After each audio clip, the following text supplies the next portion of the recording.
website. I'm here with Richard Weintraub with Your Franchise Advisors. So, franchise is exciting. Richard, what do you do? Yes, thank you. Nice to talk to you, Elizabeth. My company represents over 500 of the top franchise and business opportunities in practically every industry that you can imagine. And that includes everything from full-time business ownership all the way down to semi-absentee manage the manager type ownership to part-time or a passive type business. What we've been successful doing is helping entrepreneurs, aspiring entrepreneurs, identify the business that fits them best. Um, we do so at absolutely no cost to our clients because we're compensated by the franchisors that we work with. So I like to describe myself as sort of a cross between a matchmaker, recruiter, and coach. Excellent. And there are so many different kinds of franchises. For instance, you can have physical franchises like a McDonald's, or you can have coaching franchises where it's all online, electronic. So, how do you pick the right franchise for the right person? Good question. Part of the initial process is really to get to know the client as much as possible, both on a personal and a professional basis.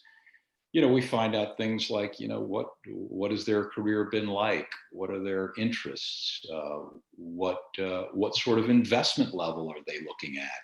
What sort of lifestyle do they want? Those are some of the things that we try to uncover, and not the least of which are, passions and things that really truly interest the client and how they want to spend their workday. Excellent. So, I don't know if there really are that very many people that are doing what you're doing. But if there are, what sets you apart?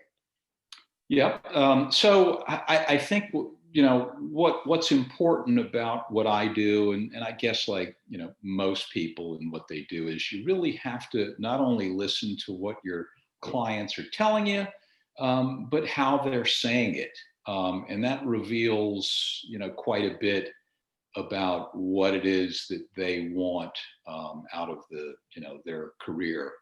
I provide information. I'm not a salesperson. I'm more of a facilitator. So I'm helping them in this journey to identify the right business opportunity.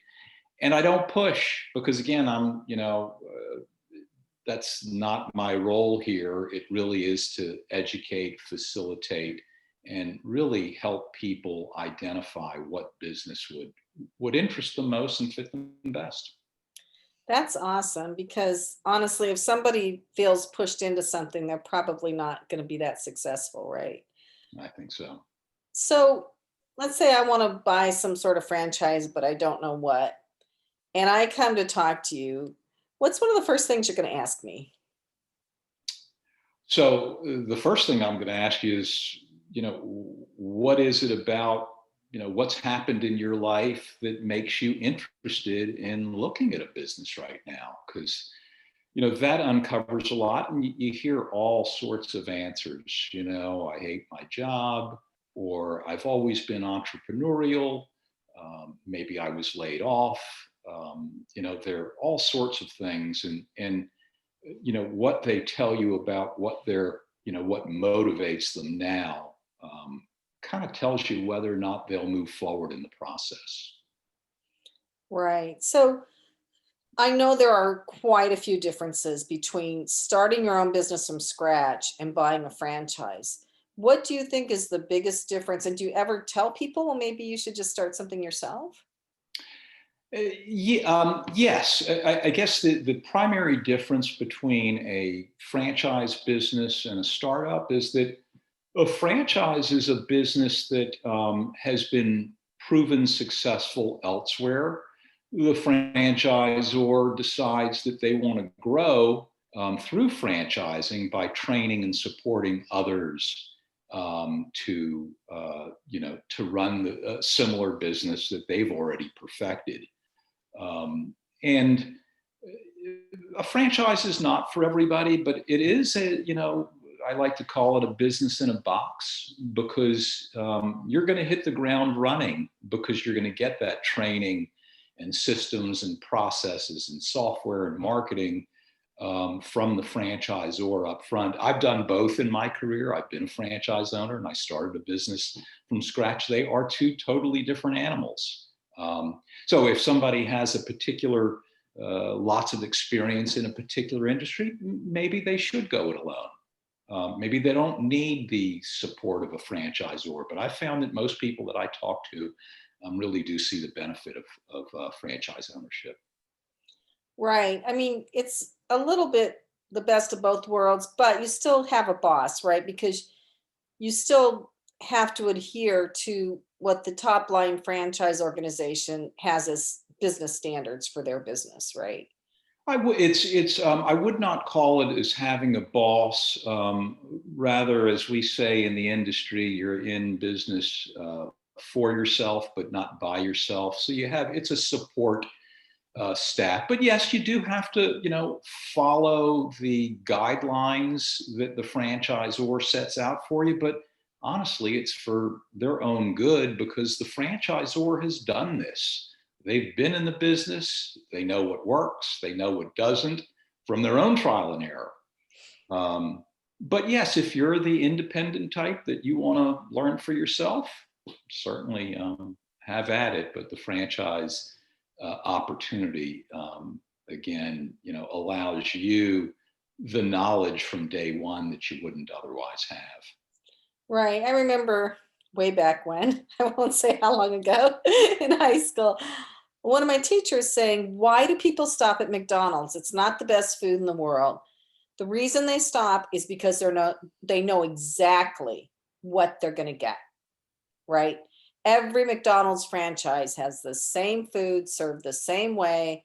Everything's the same, and there's no surprises. So if you're in the middle of nowhere and there's a McDonald's, that's where you're coming. Uh, and so with that brand recognition, I think a franchise can be very powerful for a business owner.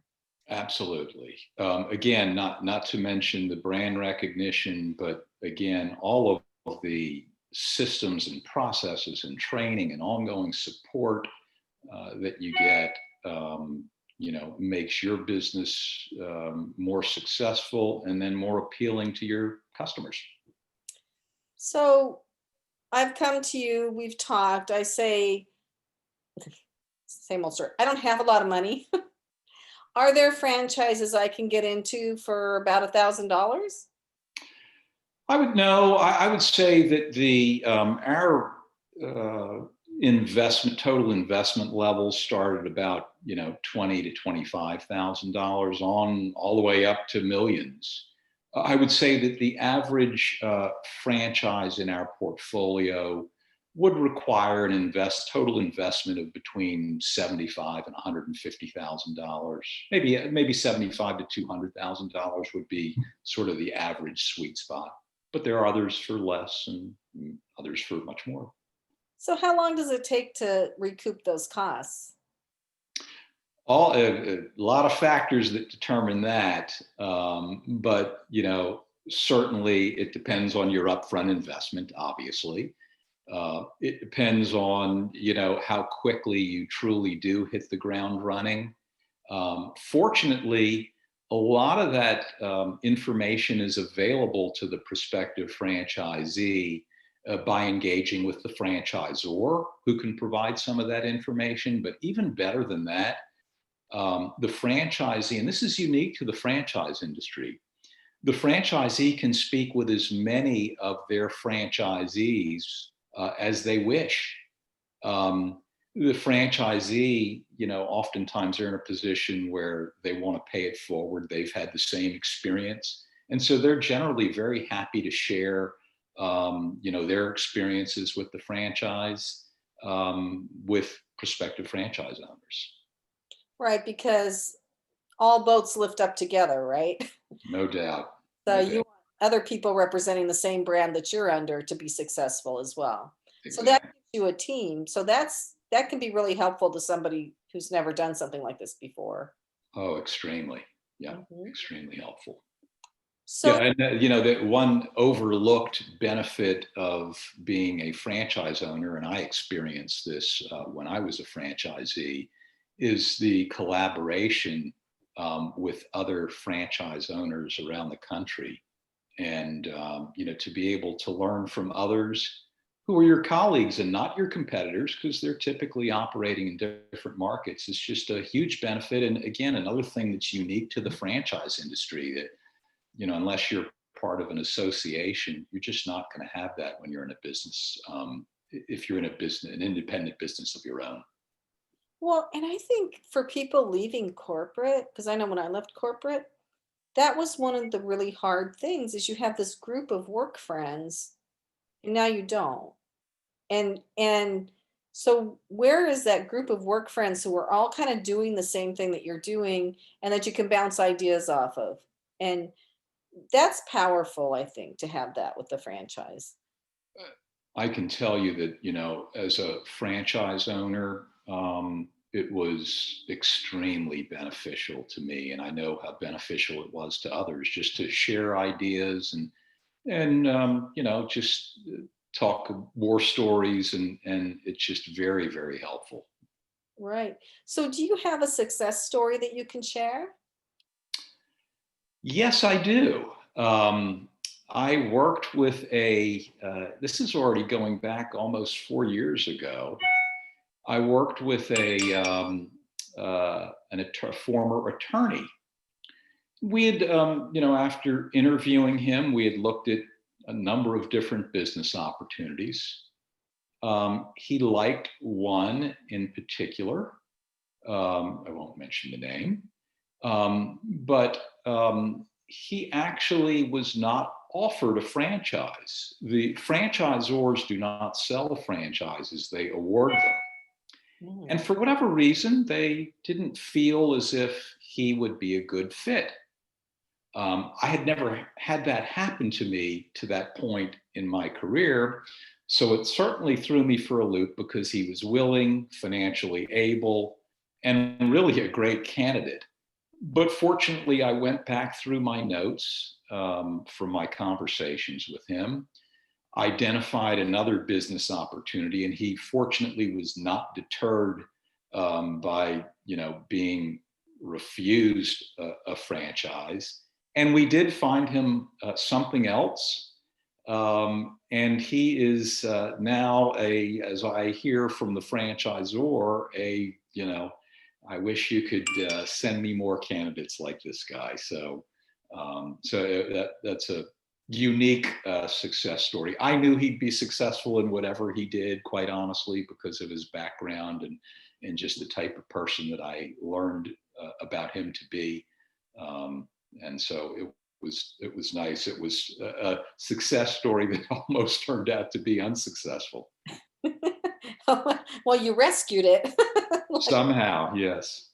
Well, and I think you hit a good point with franchises before that when you come out of a corporate environment, I don't know that you realize that there's all sorts of stuff going on in the background besides just you doing your job. There's the marketing, there's the accounting, there's, HR, there's compliance, there's this, that, the other thing. And to put all that together in a team takes a long time and it can be a real struggle. I know my husband started his own and hiring the right people to do all the spots, getting all the infrastructure set up and covered and all the processes and the vendors and the list goes on forever, as you well know. All that's done. So if you're coming from corporate, this is a much easier transition, I think. I think that's right. Hadn't thought about it that way before, but absolutely. Those that are in a corporate environment do expect that support. Mhm. And so the franchisor does provide, a lot that a corporate environment would provide. Absolutely. Excellent. Excellent. So you broker for both sides, people looking to buy and people looking to sell. Is that correct? Yeah, yes, I'm part of a larger organization that provides us with that portfolio of 500 businesses that I mentioned to you. Mhm. Um, And so it, and yes, and then I speak with, those aspiring entrepreneurs that are looking for that right opportunity. So I match the two. So you're a matchmaker. I am a matchmaker. That's exactly what I am.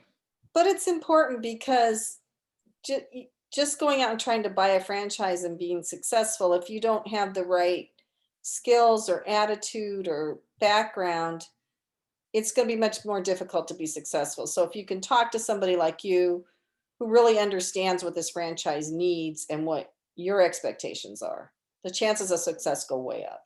I like to think so. We're, as a franchise consultant, we're sort of on the front lines in terms of, um, you know, finding the people that would fit that business model best. So we do a lot of that legwork for the franchisor, which is why they like to work with people like me. We're bringing them qualified candidates.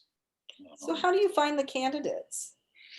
Yeah, that's there are a lot of sources for finding candidates. The internet provides a number of different franchise portals that where people are constantly looking for business opportunities.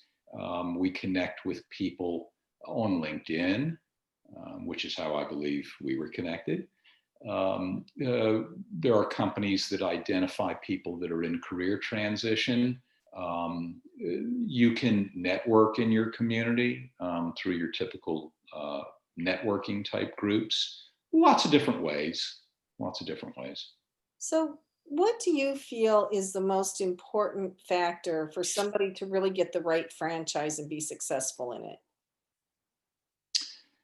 So, from the prospective franchisee standpoint, is Yeah. that what you mean? Yeah. So, obviously, it has to be something that they could be passionate about. Mhm. Um, that's really important. Can they see themselves doing this, whatever that business is, on a day-to-day basis? Mhm. It also has to match their skills. For somebody that has business development experience or management experience, find franchise businesses that match those skills. Mhm. And then obviously not the least of which is, financial. I mean, you have to be in a position either through your own funds or through a loan, or you can actually use your retirement money in many cases to fund the business. You have to have an investment level that's comfortable for you. And then understand what the income potential is in the business. Mhm. And of course, the way to learn that is, by engaging with the franchisor and their franchisees. Excellent. Is there anything else we need to say about helping people find the right business opportunity for them? Just, be patient. It's not always clear initially, from the standpoint that, people come to me oftentimes with one particular idea of what might be a good fit for them. But oftentimes I see things that they don't even see in themselves. So frequently, um, my clients are investing in businesses that they didn't initially ever think of. That happens quite frequently. So be patient. When you work with, a franchise consultant like myself, I'm going to be able to save you lots of time and aggravation, because it can be it's very daunting to look at all the thousands of opportunities that are out there. And I think what I can do and some of my colleagues can do is really cut to the chase and just focus you on those that really make the most of your particular situation. So I guess I have one more question that I hadn't thought about till now, but if I wanted to approach McDonald's versus having you approach McDonald's for me, not that I want to, but would I have more success having you represent me?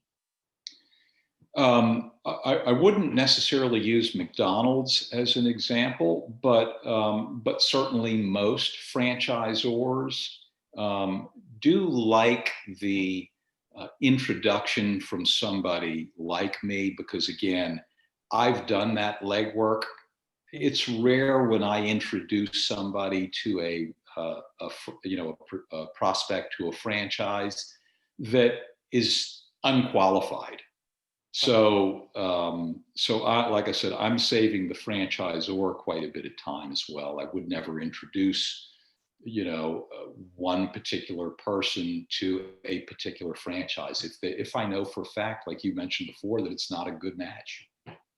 Excellent. So I do think in this world introductions help a lot, and I do think if you're going to spend that much money and take on a whole new career, you really do need to talk to somebody who knows how to help you get the best result and knows what you're going to be dealing with. So I think you offer a valuable service. Well, thank you, and not to mention the fact that we don't cost our clients anything, because ours is a free service, again compensated by the franchisors in our portfolio. Excellent. Well, thank you. This has been very enlightening. Thank you, Elizabeth. Enjoy talking to you.